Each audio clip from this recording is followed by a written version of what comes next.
galera da TV Escola, chegou a hora do Enem. Já estamos na quinta-feira e a semana está passando voando. Mas se você está sempre com a gente, está tudo tranquilo por aí, não é isso? Você sabe o que é só manter o conteúdo em dia para se dar muito bem em novembro. E aí, bora ver os destaques dessa quinta-feira? No programa de hoje, vamos bater um papo com Fernando Costa. Ele é professor de História e vai falar sobre os 5 assuntos que mais caem na prova. Eu tenho certeza que você vai gostar. Na teleaula do dia, Elaine Vieira traz uma ótima aula sobre Geografia, com o tema Urbanização e Matrizes Energéticas. Já no Janela do Enem, vamos nos conectar com Iris Fabrícia Dias, direto de Brasilândia, no Distrito Federal. Então se liga aí, galera, porque está chegando a sua hora, a hora do Enem. E nas dicas de hoje, vamos para os top 5 de História, com o professor de Fortaleza, Fernando Costa. Tudo bem, professor? Bem-vindo à Hora do Enem. Tudo bem, mais uma vez aqui juntos, né, dando mais uma série de dicas para a galera. Mais uma honra participar aqui com você, Tatiana, tá? Então vamos lá passar para esse pessoal que está se preparando, a ansiedade e a mil. Vamos passar aqui essa série de dicas. O prazer e a honra é nosso que te receber aqui no programa. Bora lá. Tatiana, quando a gente fala de top 5 Enem, muitas vezes, inclusive a dica que a gente dá logo, pegue sua caneta, pegue seu papel, porque na hora de se preparar, gente, toda dica é válida, tá? Que nem santinho de igreja, bota sempre no bolso, deixa sempre à mão, porque preparação não é brincadeira, é muita informação, muito conhecimento, e muitas vezes é uma dica que você perdeu ali, não anotou, aparece na sua prova, e você não lembrou, não estava assistindo aqui o TV Escola com a gente, não pegou as dicas da Tatiana, não acompanhou as dicas de todos os professores que já passaram por aqui. Então pega aí seu material para a gente começar. Podemos falar? Podemos. Olha, gente, pega aí o insight. Se não deu tempo, não tem problema, porque você pode assistir a reprise aqui na TV Escola e também no YouTube. Vamos lá, professor, top 5 de História. Pronto. Quando a gente fala de História, Tatiana, tem assuntos que são sempre cobrados, tem assuntos que não tem condição de você não estudar, de não saber esses assuntos. Primeiro top da gente, pessoal, o top 1, é Brasil colonial. Se você vai fazer sua prova do Enem e você não domina o assunto de Brasil colonial, você vai perder muitas questões, porque a gente trabalha, por exemplo, da formação do Brasil, a expansão territorial, questões econômicas, questões culturais. O Enem, a cada vez mais, vem cobrando aspectos culturais, então sempre dá aquela analisada na formação patriarcal, econômica brasileira, um assunto que o vestibular de vocês gosta muito. No top 2, saindo um pouco de história do Brasil, quando a gente fala de história geral, né, nós temos as expansões burguesas, as revoluções de expansões burguesas. Então, top 1, Brasil colônia. No top 2, temos as expansões e revoluções.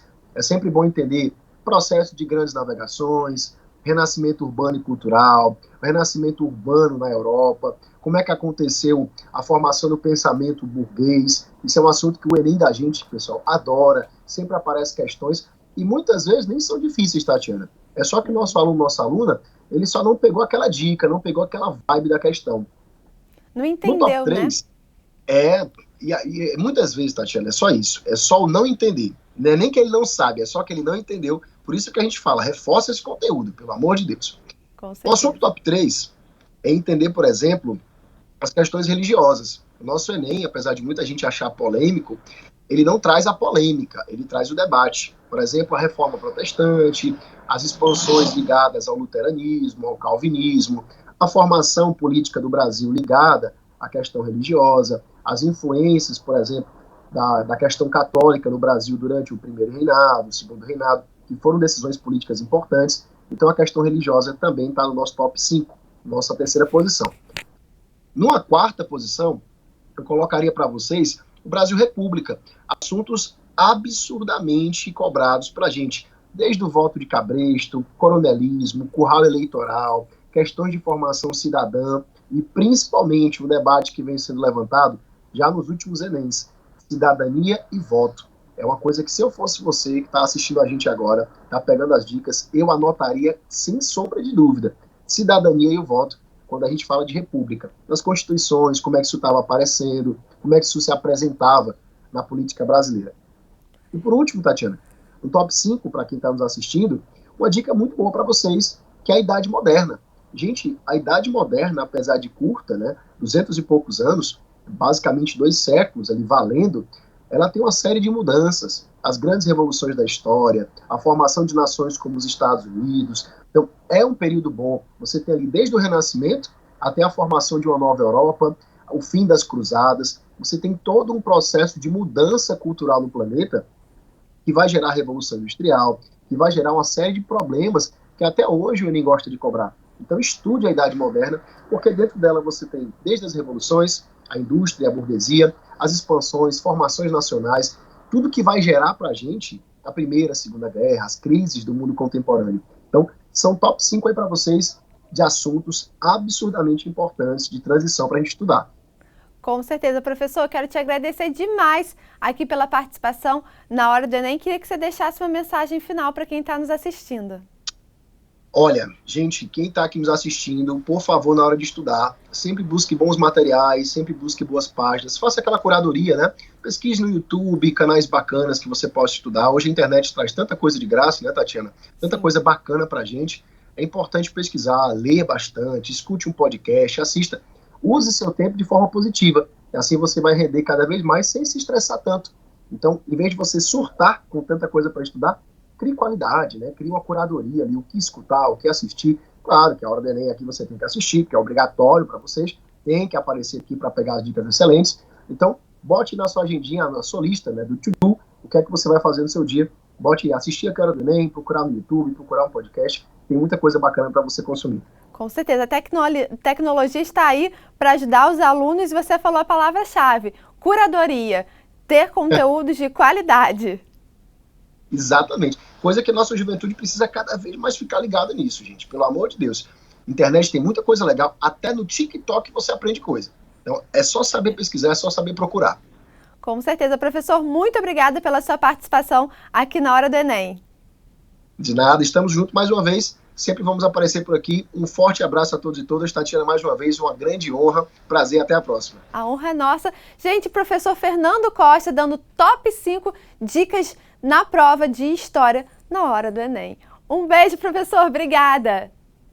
O nosso curso de apoio e revisão intensiva que reforça o conteúdo que você assiste aqui na Hora do Enem está disponível para todo o Brasil. Para mais informações, acesse o site que está aqui abaixo. O curso é bem intuitivo, prático, dinâmico, o que facilita a compreensão de toda a programação do Enem. A TV Escola e seus parceiros, com grande experiência em Enem, resolveram dar aquela forcinha a mais nessa missão, disponibilizando um acesso a um amplo conteúdo de apoio e reforço, a fim de proporcionar uma revisão completa, com foco exclusivo no Exame Nacional. Os estudantes poderão participar de um novíssimo curso intensivo multiplataforma, com site, aplicativo, e-books, para estimular a preparação da galera que vai fazer as provas do final do ano. Videoaulas específicas com professores especialistas e uma programação completa, incluindo resumos, exercícios, testes online. Essa é a sua hora, a Hora do Enem. E para entrar agora mesmo no ritmo das aulas, nosso querido Lande Vieira vem aí apresentando a teleaula do dia. Hoje sobre Geografia, com o tema de urbanização e matrizes energéticas. Lembrando que essa aula foi gravada antes da pandemia. É com você, Lande!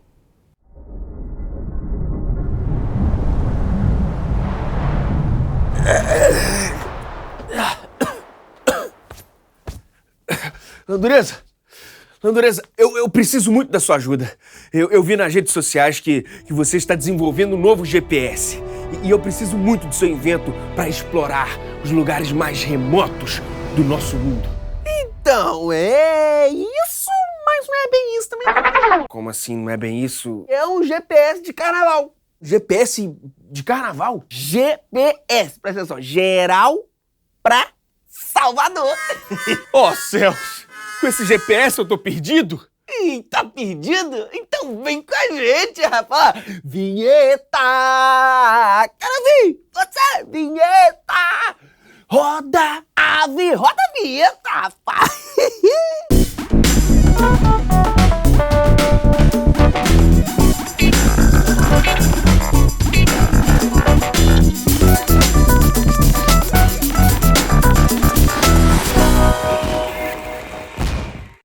Hora do Enem no ar e hoje o assunto é geografia. Mas antes, não esquece que a gente está lá em tvescola.org.br ou no youtube.com/tvescola. Aproveita e se inscreve, hein? Mas agora sim, chega mais, professor Diomário! Aí. E aí? Bom? Tô bem, e você, professor? Tudo ótimo, sempre. Bom, urbanização, professor. O que a gente precisa saber sobre esse assunto? Vamos pensar um pouquinho? Bora. A ideia é pensarmos o quê? Urbanização. Urbanização. Esse processo começa quando e quando começa a aparecer? Quer dizer, o seu início. Posso trabalhar com você e pensar o quê? Na Inglaterra.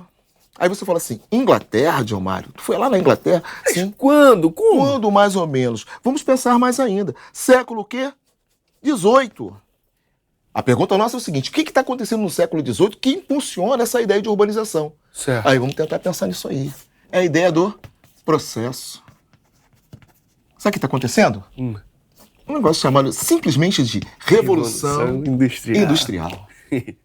E a partir daí, essa estrutura industrial ela vai atrair a população do deslocamento dela, que morava no campo e vem em direção ao quê? Na cidade. É claro que tem as suas especificidades. Claro. Tem alguma coisa acontecendo dentro da Inglaterra, no campo inglês, que impulsiona as pessoas para a cidade, ao mesmo tempo que esse espaço também tem algo que atrai, que puxa as pessoas para cá. Então, está vendo que esse processo de deslocamento. Então, é importante pensarmos o quê? Que essa ideia de processo da Revolução Industrial tem alguma coisa a ver que caracteriza o chamado quê? Êxodo rural. Que é justamente o quê? Saiu do campo e vem para a cidade. Agora, o que é esse conceito na sua essência, urbanização?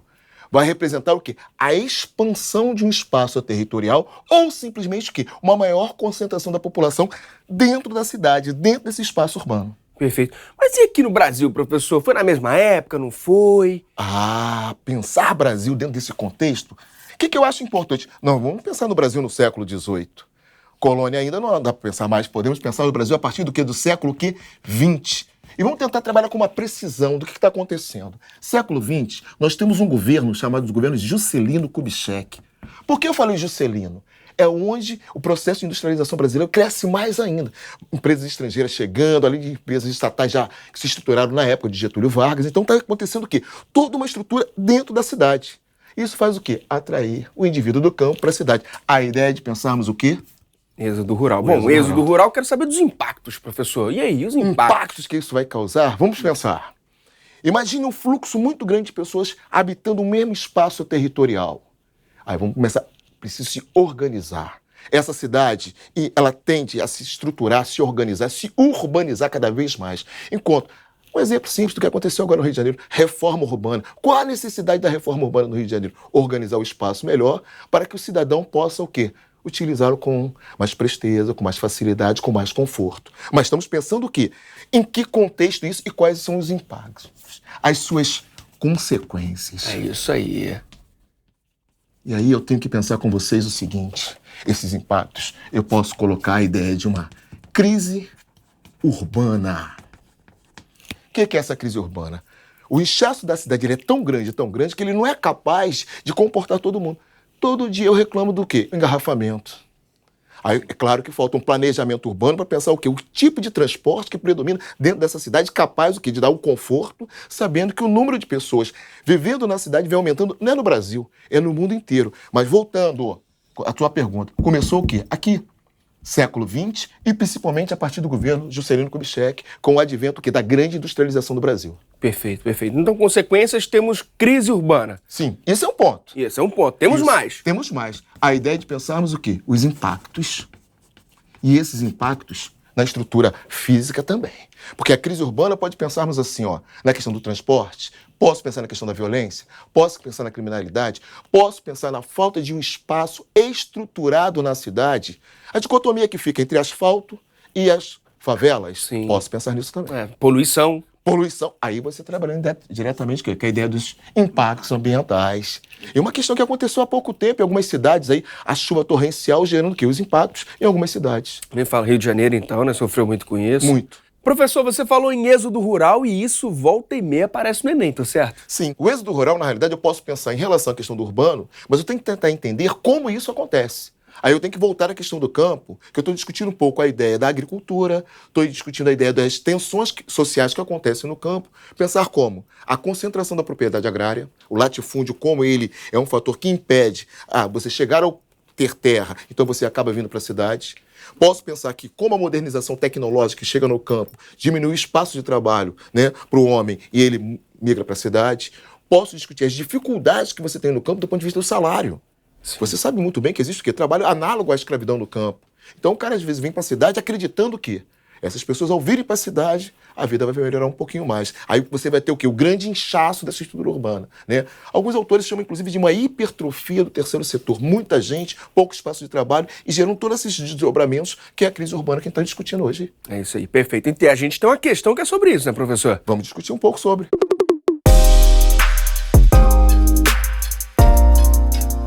Aí, ó, questão 13 do Enem de 2015, caderno azul, segunda aplicação. Então vamos pensar o quê? Gráfico, que é importante para a geografia, é importante para outras disciplinas também, mas para a geografia ele é sempre significativo. Observar bem com detalhe. O que está acontecendo? O que o gráfico está mostrando para a gente? Que a população urbana ela vem aumentando e a população rural está o quê? Diminuindo gradativamente. Beleza? Isso aí já consegui enxergar. A pergunta nossa é o seguinte: o processo indicado no gráfico demonstra um aumento significativo da população urbana em relação à população rural no Brasil. Esse fenômeno pode ser explicado pela atração de mão de obra pelo setor produtivo concentrado nas áreas urbanas. Aí vamos pensar, o que é setor produtivo? A oferta de empregabilidade, por exemplo. Aí vamos pensar aquilo que discutimos há pouco. Se há tecnologia chegando no campo, há desemprego, esse indivíduo pode vir para a cidade com essa busca? É uma coisa possível, né? B, manutenção da instabilidade climática nas áreas rurais. Ou seja, coloco a culpa, né, da dificuldade das condições climáticas que levam o indivíduo a sair. Está comprovado hoje que, tecnologicamente, você consegue alterar várias situações. Então, isso não é um fator determinante. Até porque quem normalmente faz o êxodo rural é quem não tem emprego, quem está com dificuldade muito grande. C, concentração da oferta de ensino nas áreas urbanas. Gente, todo mundo vem se deslocando, vem aumentando assim, em grande quantidade por causa simplesmente que tem mais escola aqui. Eu acho que esse fator não, eu acho que é um destrator bem forte, né? Inclusão da população das áreas urbanas em programas assistenciais. Aí eu venho para a cidade para poder viver melhor, para viver com uma bolsa de... Não. Isso não é um caminho, não é muito forte, não é um bom argumento, né? Redução dos subsídios para os setores da economia localizados nas áreas rurais. Não, há financiamento no campo. O grande latifundiário consegue ter recursos, então há produtividade. Então, na realidade, nós já conseguimos eliminar de C, D e E. Já eliminamos. Vamos voltar. A e B. Aí você fala assim, atração de mão de obra pelo setor produtivo concentrado nas áreas urbanas. O que eu quero falar para você, o setor produtivo? Se eu pensar bem, a estrutura industrial, a estrutura comercial, ela está muito centrada o quê? Nessa estrutura urbana.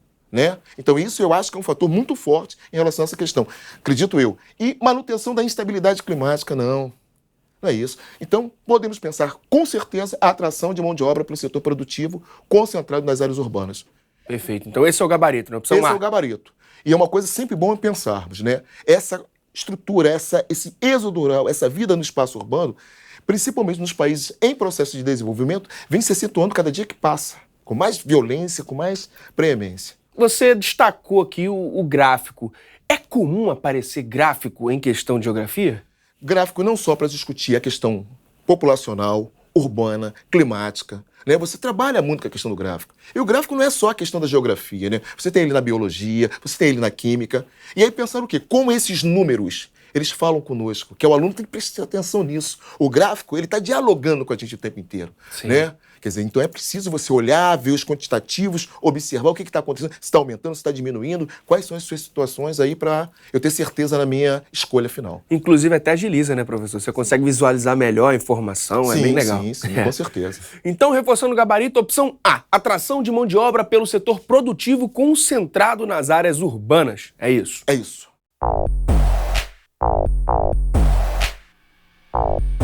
De que outra forma o Enem pode cobrar esse assunto, professor? Ele pode focar mais, além dessa questão do espaço produtivo, o que vem acontecendo hoje nas grandes cidades, no Brasil principalmente. Né? A questão da criminalidade, como está aumentando, como o sistema de transporte está sendo deficitário e os problemas que ele causa. Até os fatores em relação à atmosférica. Porque a população aumenta, a quantidade de carros na rua, quer dizer, como essa poluição vem também aumentando dentro dos espaços. Chuva ácida, que é uma consequência desse processo. Ou seja, eu preciso entender muito como essa estrutura urbana e as suas consequências, os seus desdobramentos. Bom, professor, a gente falou de urbanização, né? Falou de êxodo rural. Agora a gente fala dos impactos, né? Isso tem tudo a ver, né, com a urbanização. Muito a ver, claro. A gente está discutindo o quê? Pense impacto. Né? Vamos voltar aqui? Bora lá, Vamos bora voltar, pro quadro. né? Pensar a ideia de impacto com a ideia do quê? De transformações, alterações que estão acontecendo. Certo. E o principal agente desse processo de impacto, sem sombra de dúvida, é o quê? O homem, né? Quer dizer, então, como ele vem fazendo grandes alterações. Aí eu volto a linkar com a ideia do que nós estamos discutindo hoje em relação ao urbano. Sim. Se eu não pensar numa nova estrutura de ocupação das cidades, de transporte nas cidades, esses impactos não serão o quê? Amenizados. Pelo contrário, vão tender o quê? A aumentar progressivamente. Né? A ideia de pensarmos como a poluição vai aumentar, como a questão da camada de ozônio, como o aquecimento global, quer dizer, são reflexões que nós temos que fazer, como esse processo vem o quê? Alterando a nossa vida hoje em dia, né? Essa é a abordagem pela geografia, né, professor? Sim. Porque aí temos, impactos ambientais estudados pela biologia, pela história, física também, química. Química, né? Na realidade, a questão do impacto, ele relaciona todas as disciplinas. Sim. Né? E é bom que o aluno entenda que o que ele está aprendendo em química, quando ele discute a questão de chuva ácida, por exemplo, ele faça o link em relação à geografia. Né? E imediatamente pense o processo de desenvolvimento industrial e que tipo de combustível você está utilizando. Então essas relações são fundamentais. O aluno precisa estar sempre atento. Traduzindo tudo isso, todas as disciplinas elas são importantes e elas dialogam. Estão na mesma caixa ali, né, professor? Estão na mesma caixa. Você puxa e vai interligando. Interligando, perfeito. Isso. Bom, quais são os principais impactos assim que aparecem no Enem? Vamos pensar. É como o processo de ocupação nos espaços urbanos hoje, que você vai ocupando o quê? As encostas, os morros, os desmatamentos, e você ocupa. E depois, quando chove? Isso é um problema muito sério. Né? A questão da emissão de gases proveniente do quê? O tipo de transporte hoje que predomina. Você vai ver na Europa hoje, um país como a França, estão investindo profundamente na questão do quê? Carro movido a energia elétrica. Né? Então, quer dizer, são essas questões que o aluno tem que estar preocupado em entender. Né? A questão ambiental ela é muito importante dentro do Enem. Né? Essa relação, aquecimento global, buraco da camada de ozônio, protocolo de Kyoto, né? Quer dizer, tudo isso precisa estar o quê? Sempre pensando. E pensando nessa perspectiva. Consequências, e isso serve, inclusive, para você utilizar no seu discurso, na sua escrita. Isso é importante. Isso é repertório até para redação, né, professor? Perfeito, vamos saber, né? Quer dizer, você vai conseguir, além de ter a técnica de redação, você consegue fazer o quê? Um conteúdo consistente com argumentos. É isso aí. Isso. Bom, energia tem tudo a ver com impacto, né, professor? Sim. Então bora ver uma questão que tem a ver com isso? Vamos.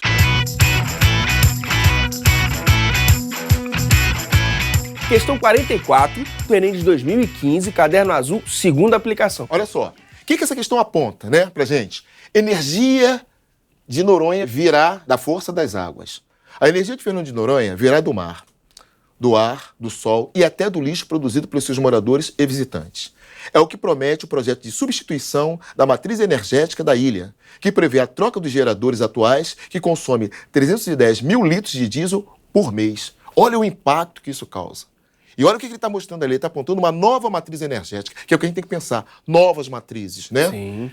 No texto está apresentada a nova matriz energética do Parque Nacional Marinho de Fernando de Noronha. A escolha por essa nova matriz prioriza letra A. Primeira coisa a pensarmos, né? Nós estamos discutindo o quê? O texto está apontando Fernando de Noronha. Todo aluno já ouviu falar de Fernando de Noronha. Sim. Qual é a preocupação que o Brasil tem em relação a isso?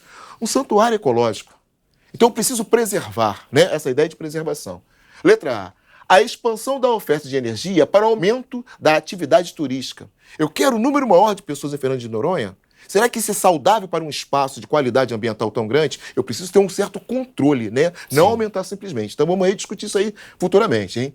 Uso de fontes limpas para a manutenção das condições ecológicas da região. Olha a diferença. Um ele está falando o aumento e o outro ele está discutindo o quê? Fontes limpas. Então a B está muito mais interessante do que a A. Né? Guarda essa, guarda isso. C. Barateamento dos custos energéticos para estímulo da ocupação permanente. Olha só, estimular mais ainda a ocupação. Se você tem um santuário ecológico, você estimula a ocupação, vai ter impactos. D. Desenvolvimento de unidades complementares para a solução da carência energética local. Ou seja, eu não estou buscando simplesmente uma energia limpa. É só para complementar aquilo que já existe aqui. 310 mil litros de diesel, é melhor cortar um pouquinho. Nós sabemos as consequências dessa emissão de gases, né? E Diminuição dos gastos operacionais de transporte para a superação da distância do continente. Isso aí. Não é por aí. Não. A discussão é o quê? É um espaço importante do ponto de vista ambiental. Sim. Então eu tenho que buscar o quê? O processo de preservação. Dentre todos os itens já apresentados, o que é melhor pensar? Fonte limpa, que é o que hoje mais se discute. Hoje nós discutimos energia a partir do quê? Fontes limpas e renováveis. É isso. Essa é a ideia principal. Então, letra B.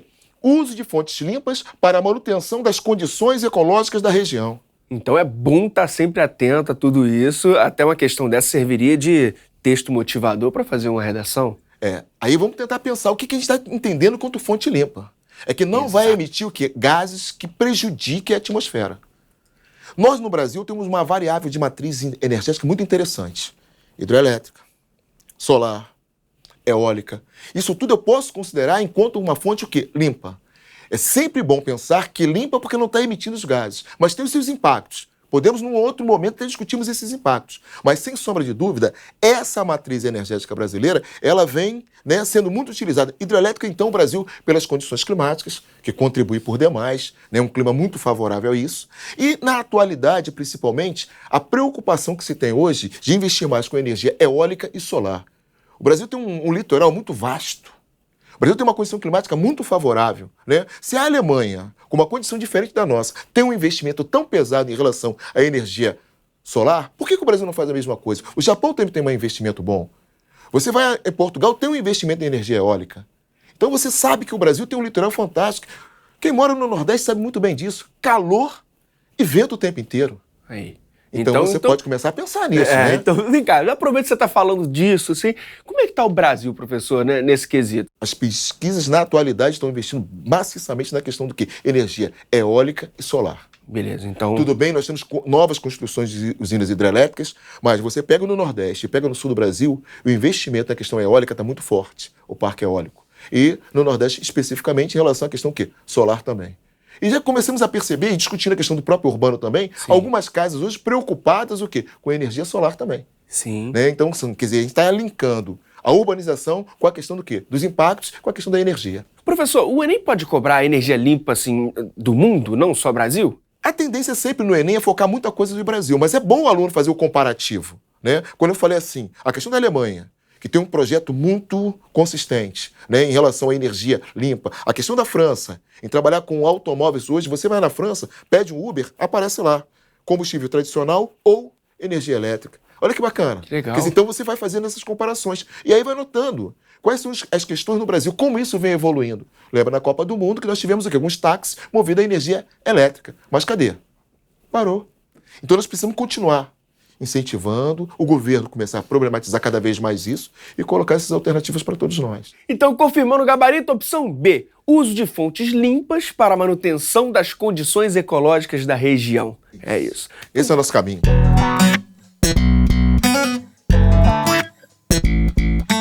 Professor, você tinha falado que até energia limpa tem consequências. Que tipo de consequências são essas? Vamos pensar, vou te dar um exemplo assim simples. Eu vou trabalhar com um parque eólico. Certo. Existem ambientalistas que questionam muito. Porque aquela pá giratória, daquele tamanho, e o ciclo de pássaros que passam ali, ele não muda.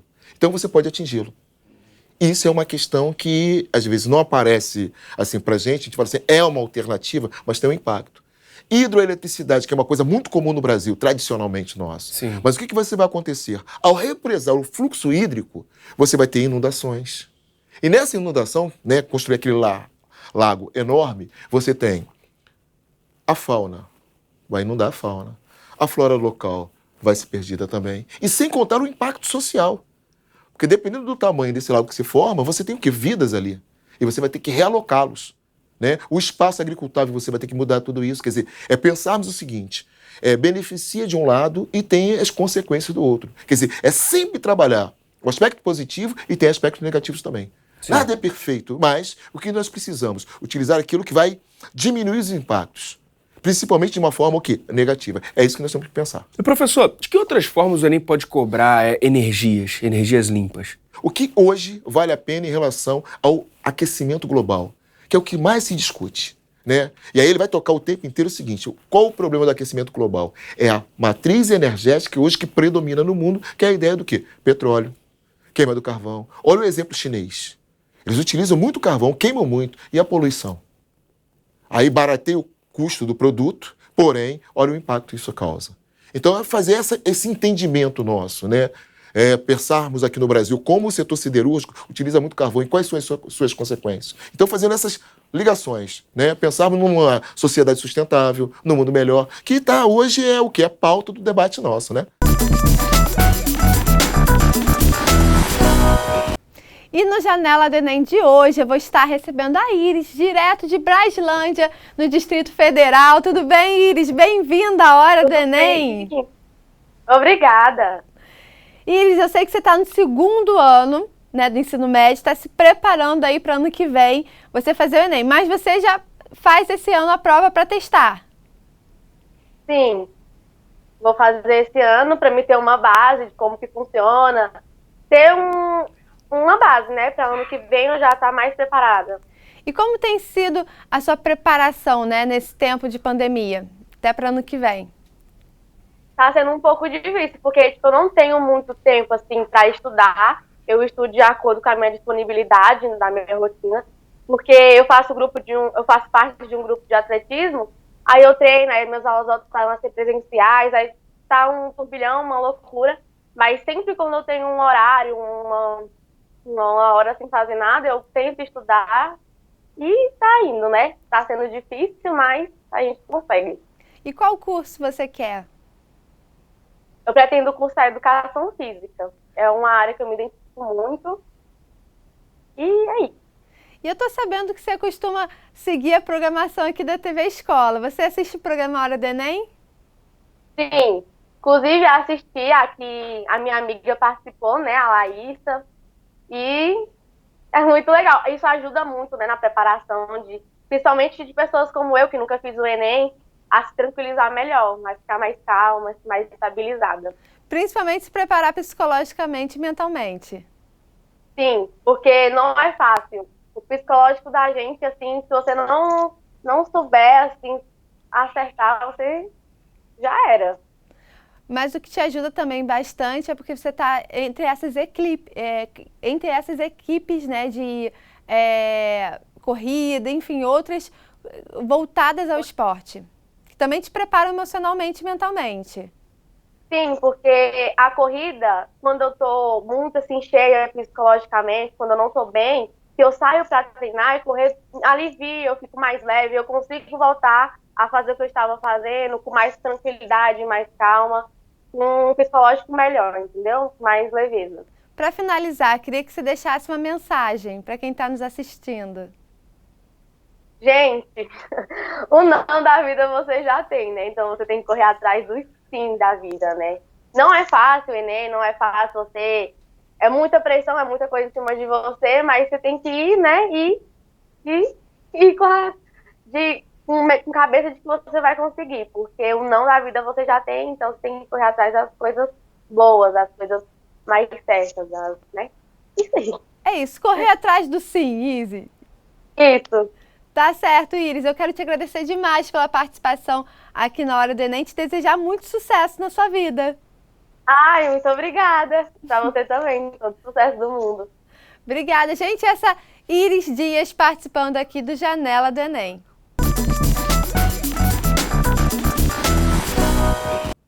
E por hoje é só, pessoal, mas se vocês perderam algum conteúdo, fiquem ligados, porque fim de semana tem maratona. Aos sábados, a partir de 13h, domingo começa às 6 da manhã. Tem ainda o nosso canal no YouTube, tá tudo lá. Anote também nosso WhatsApp para dar sugestões, tirar dúvidas e participar do Janela do Enem. Marque a gente também pelas redes sociais através da hashtag Hora do Enem, @TV Escola e @Tatiana D'Angelo. E para dar aquela turbinada nos estudos, participe do nosso curso intensivo multiplataforma. Acesse, porque eu tenho certeza que vale muito a pena. Conte com a gente sempre, estamos aqui para o que der e vier e para te dar aquela força. A Hora do Enem é a sua melhor companhia nessa caminhada rumo à vaga na universidade. Pode acreditar, valeu? E de resto, muito obrigada pela sua companhia. Fiquem ligadinhos no calendário de vacinação e até amanhã com muito mais Hora do Enem para vocês. Um beijo, até amanhã. Tchau, tchau!